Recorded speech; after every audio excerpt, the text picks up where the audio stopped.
Mr. Speaker, let us be clear about what this is. They claim to fight the woke left. They are no different than the woke left. The radical left tears down the statues of Thomas Jefferson. Tucker Carlson tears down the legacy of Winston Churchill. All right, I get it. This video kicked off with humor and light energy, but we've hit the section that ain't a joke. This is heavy stuff. There's no universe where what's unfolding should sit right with anyone watching. You can sense it approaching. It's been stacking up, and everybody tuned in recognizes exactly where this train is headed. The justification being thrown around doesn't even hold up logically. And real talk, I'm not convinced by it whatsoever. There's tons to break down today. On your screen, you're looking at Nick Fuentes, and weirdly enough, he's beginning to resemble Ben Shapiro almost perfectly. Like, what's up with that transformation? For real, that's bizarre to witness. Could be just my eyes, but that similarity is striking. Anyway, physical appearance aside. The radical left says Western civilization is evil. Candace Owens says the roots of our faith are demonic. It is the same sickness. It is the same moral relativism. It is the same hatred of the West dressed up in a different costume. They actually appear to be aligned on certain topics recently, which definitely raises some questions. What's truly the endgame here? What's the actual purpose behind all this? Discussions about conflicts and strategic maneuvers. Feels like something more substantial is brewing beneath the surface. But before we jump into that rabbit hole, let's kick things off with something that recently grabbed massive attention.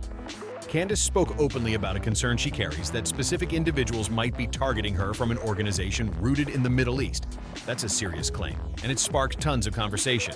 We'll begin there, and then we'll explore the wider context, because trust me, things are about to escalate dramatically. All right, so let's break this down properly. We're launching right here with an initial reaction before moving into the section where Ben Shapiro attempts to make the case that deploying U.S. military strength overseas would somehow benefit anyone. The reasoning there? Pretty questionable to say the least. The notion that ramping up violence could ever be morally defended just doesn't land right. And immediately after that, we'll examine what Nick Fuentes contributed to this exact same discussion. Because believe me, his perspective throws a whole different angle on everything. Well, but before we continue, a quick reminder, consuming the content costs nothing, but subscribing keeps it alive. Think of it like that honor system candy jar at the local shop. You don't have to participate, but it's the decent move to make. Just tap that subscribe button one time. So to be clear, that is dangerous. The Likud party, and I was quite literally, somebody was plotting my murder. Actually, a year from the date that Charlie was murdered on September 10th, someone was plotting my murder and got discovered, and that's still making its way through the courts. These people are calling for violence. That's the implicit threat here. They're all growing increasingly more radical, and they're feeling threatened by speech, which is why I implore all of you, which I see that you are, which is why they feel threatened, to continue to use it and to recognize these people are incredibly dangerous. They are very dangerous. When a person is... And if you're already hanging around regularly, smash that like. It supports more than you realize. Now let's address the weird combination of personalities being referenced in these debates. Candace has been fearless and straightforward about her position, and she's not backing down from identifying what she perceives as wrong. Tucker Carlson, meanwhile, has been raising common-sense inquiries that tons of people across all political spectrums quietly acknowledge as valid. It's crazy how even posing basic rational questions can get someone unfairly attacked these days. You might recall that instance when Tucker stated it was morally wrong to drop nuclear weapons on cities packed with civilians, women, kids, families, and Ben shot back, defending that action as justified at the time. That exchange revealed a ton about their fundamental worldviews. It's tough not to recognize how absolutely horrifying that must have been for innocent individuals trapped in the crossfire. The devastation, the lingering aftermath. It's impossible to morally defend that level of destruction. So, when Candace declared that any form of mass casualties or deliberate targeting of populations is wrong, full stop, that's what really ignited the firestorm. Tucker expressed something comparable, challenging the moral framework behind it all. But then came accusations that this kind of discourse was somehow anti-Western, which honestly makes zero sense. How does condemning widespread violence suddenly translate to despising your own nation? That logical jump feels like a massive stretch. Look at the West, our greatest ally, and I see a new enemy rising from within. I am speaking of a poison being sold to the American people as patriotism. I'm speaking of the intellectual vandalism of Tucker Carlson and Candace Owens. The reality is both Candace and Tucker are advocating for critical thinking. questioning blind allegiance to violent actions regardless of who's carrying them out. And that dialogue, no matter how uncomfortable it makes people, is absolutely one worth having. What has Candace ever actually said that sounds like hatred toward Western civilization? That's such a bizarre accusation to throw around. Maybe I missed something crucial, but seriously, it doesn't align with anything she's publicly stated.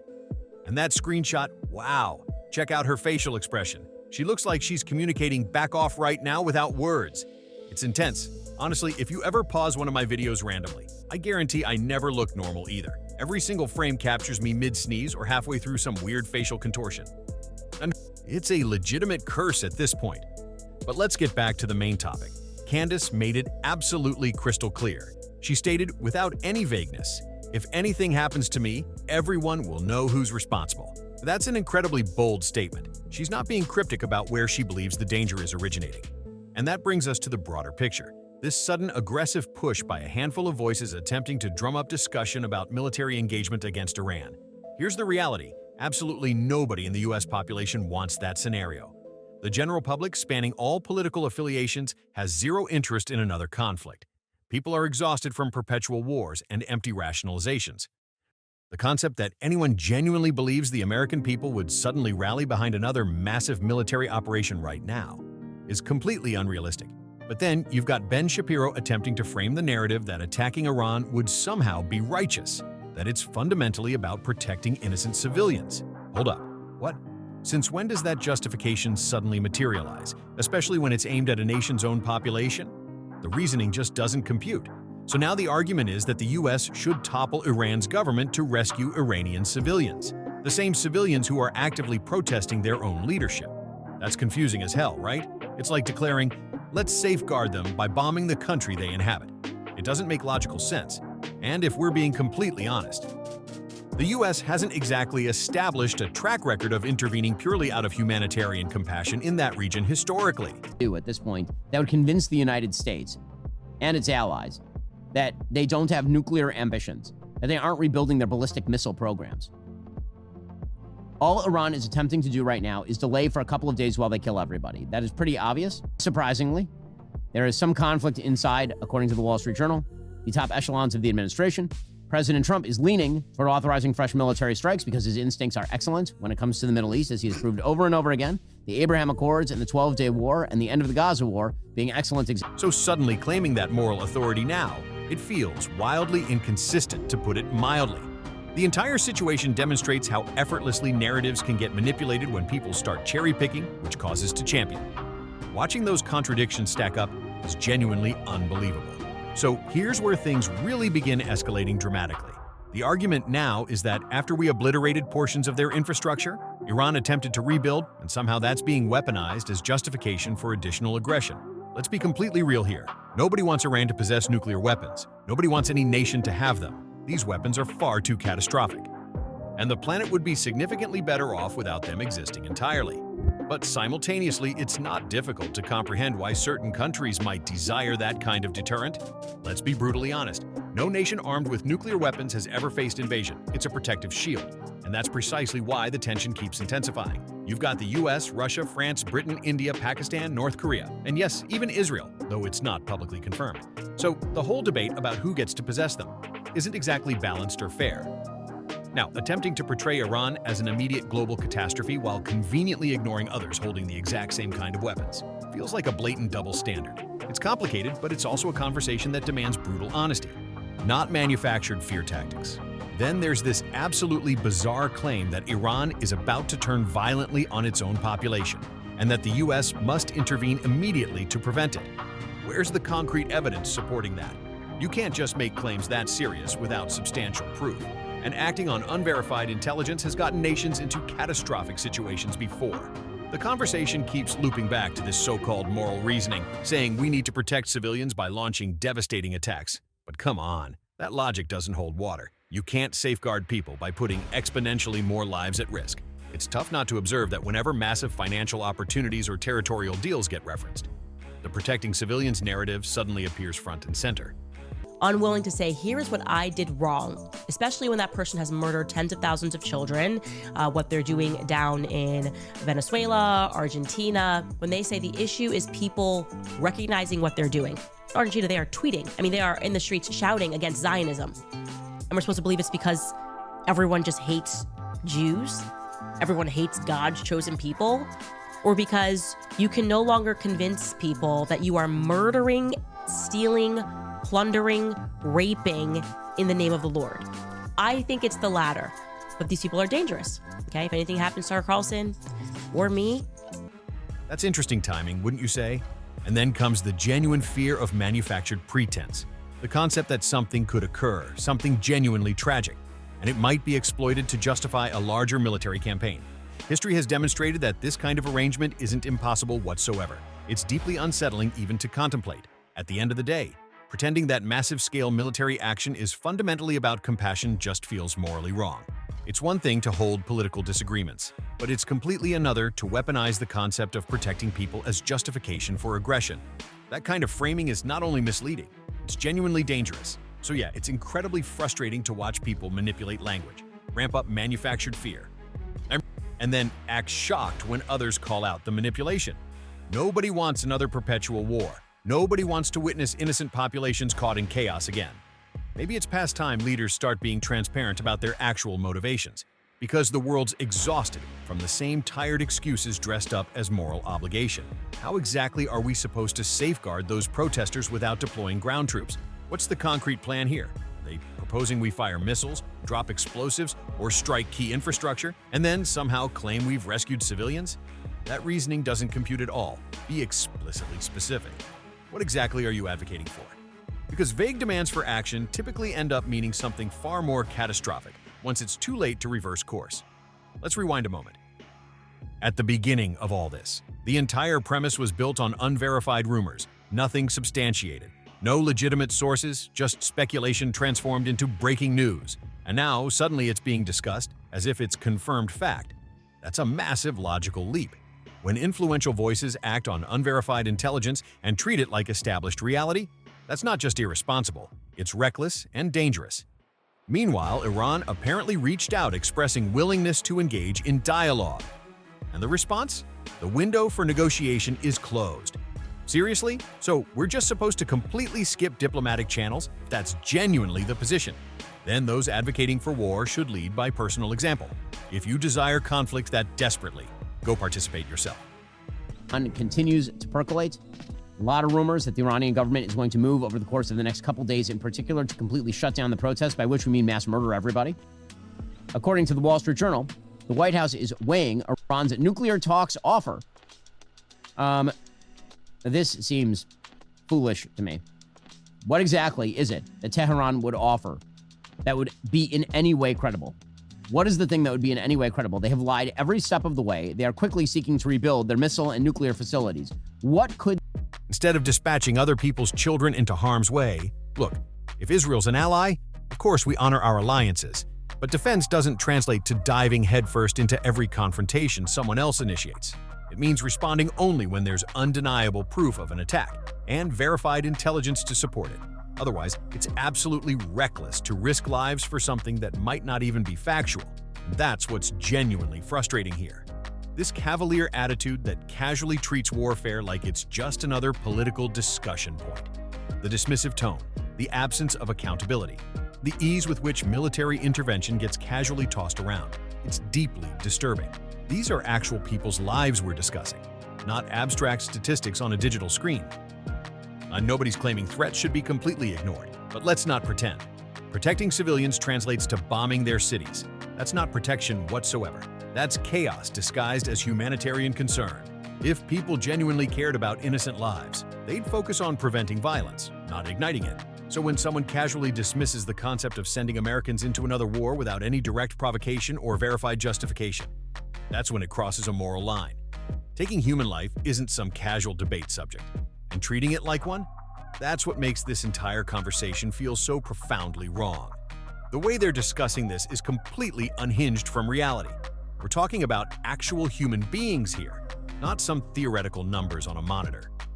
However, some senior administration aides, led by the vice president, are urging President Trump to try diplomacy before retaliating against Iran for killing protesters. For how long? For how long? I mean, Iran could have called at any time. Why precisely should you wait while they mow down the protesters by the hundreds or thousands? If this were about eliminating a confirmed terrorist organization like ISIS, okay, that's a different scenario. But this situation, it's not that straightforward. You can't just select targets to strike without undeniable evidence that it's absolutely necessary. We're not invading every other nation where populations are suffering or facing oppression. So why now? Why suddenly does this particular situation align perfectly with another nation's strategic interests? The timing feels way too convenient, and when discussion of a massive development project connected to Gaza surfaces, and certain political figures seem heavily invested, it's tough not to question underlying motives. While recording this, I checked the latest reports, and sure enough, headlines were already appearing claiming that thousands of protesters had been killed in Iran, and that assistance is supposedly on the way. Really? That quickly? It's almost like the narrative is being constructed in real time to justify military action. If this leads to airstrikes, it's obvious what's happening. I don't believe it for a second. I've witnessed this pattern too many times before. Claims get amplified, emotions get manipulated, and then suddenly we're launching missiles before the facts are even properly confirmed. History demonstrates this cycle repeating over and over, and let's be completely honest. This situation feels like it's connected to something substantially bigger than just protecting civilians. There's always another dimension: money, influence, territorial deals, something operating behind the curtain. And now hearing discussions of the US directly striking Iran over unverified claims.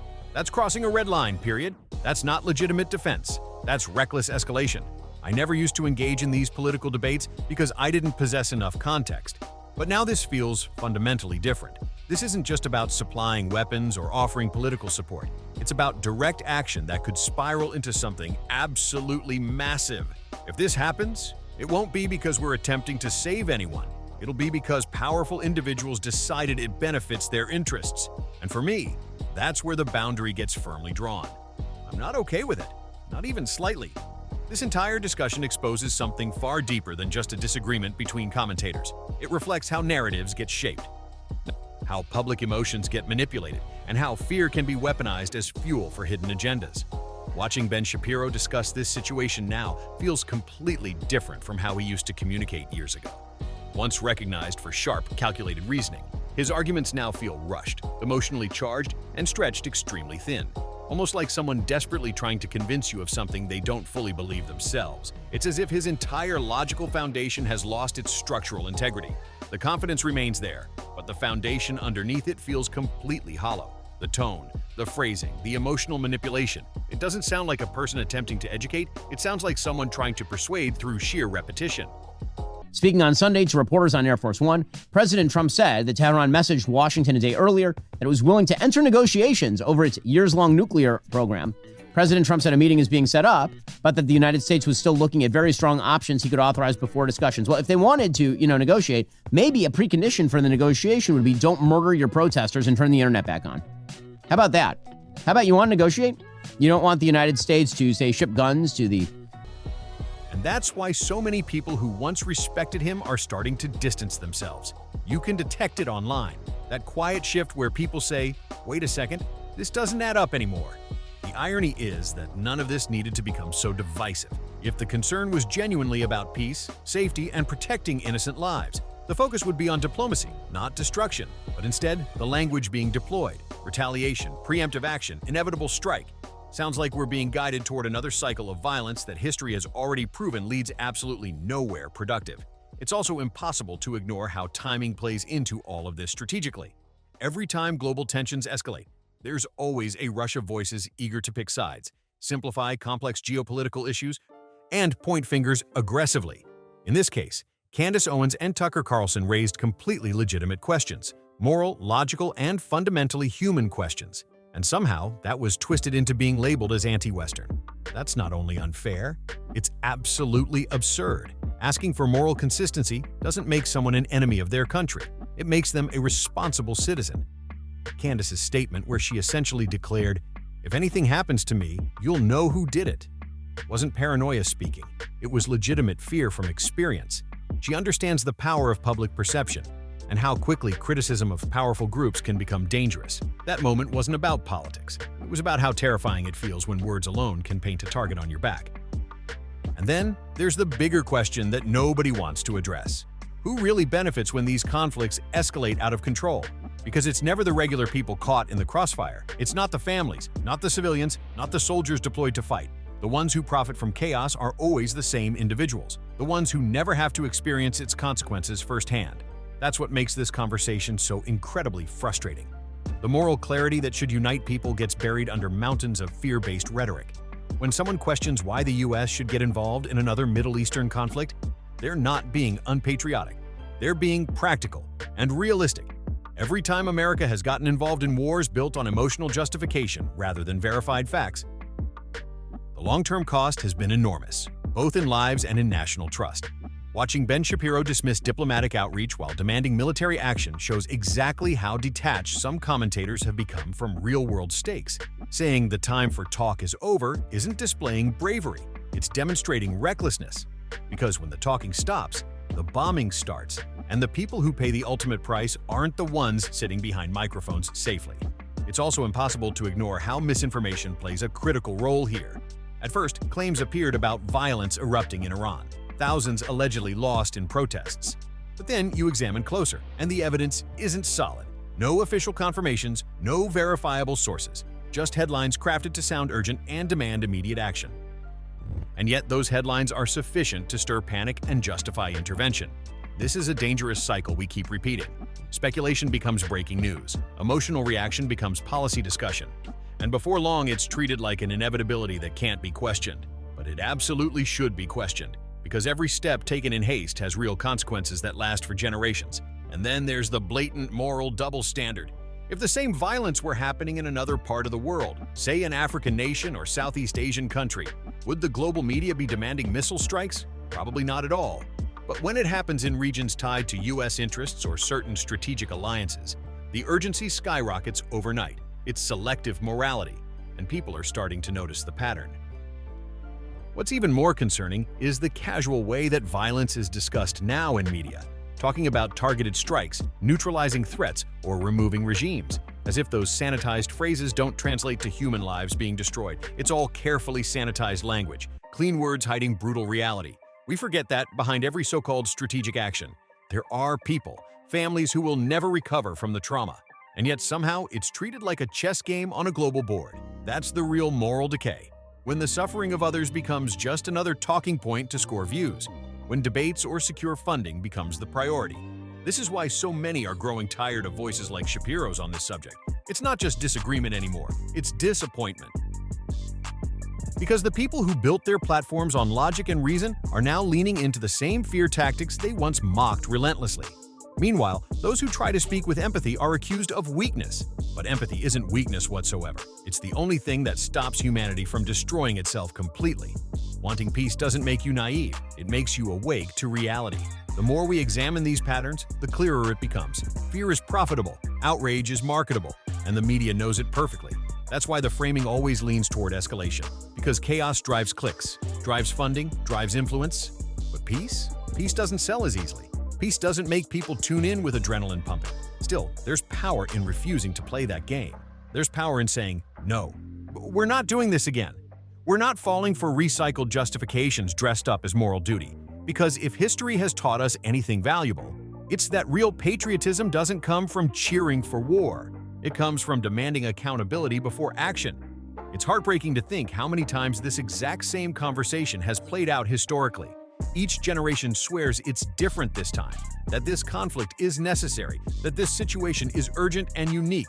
And yet, decades later, we look back and see the same regret, the same loss, the same questions about whether it was worth it. This isn't about hating anyone or siding with one nation over another. It's about seeing through the noise and realizing that the cost of blind loyalty is always too high. Every war starts with the same phrase.